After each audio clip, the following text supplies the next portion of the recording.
從猶太律法看，路加福音2章41至52節那一年，智慧人留在聖殿裡，不是迷路，也不是叛逆，而是在眾人以為一切都很对的時候，神正在做一件新的事。父母並沒有偏離信仰，他們守節期，按規矩上耶路撒冷，與親族同行，生活敬虔而盡責。從外表看，這是一幅再標準不過的屬靈家庭圖像，但正是在這樣看起來都很對的信仰秩序中，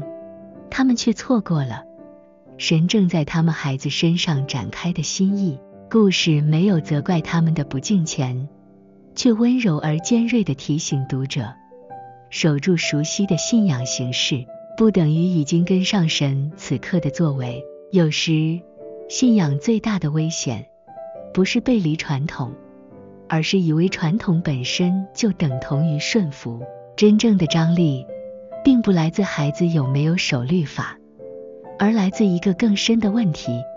當他開始知道自己是誰時，所有既有的關係都必須重新被理解。他依然順從父母，卻不能把父母放在天父之前。不是拒絕家庭，而是身份的覺醒，迫使一切優先次序發生調整。從那一刻起，親情、責任、律法都需要在神是誰，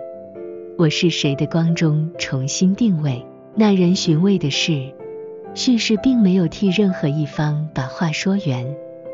母親的困惑沒有被修飾，孩子的回應也沒有被軟化，緊張就這樣被保留下來，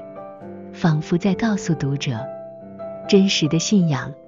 往往不是在完全明白中前行，而是在不舒服、不確定，甚至被挑戰的時候，仍然選擇繼續跟隨。於是，這段經文不只是讓人思考他們當時做的對不對，而是反過來問我們，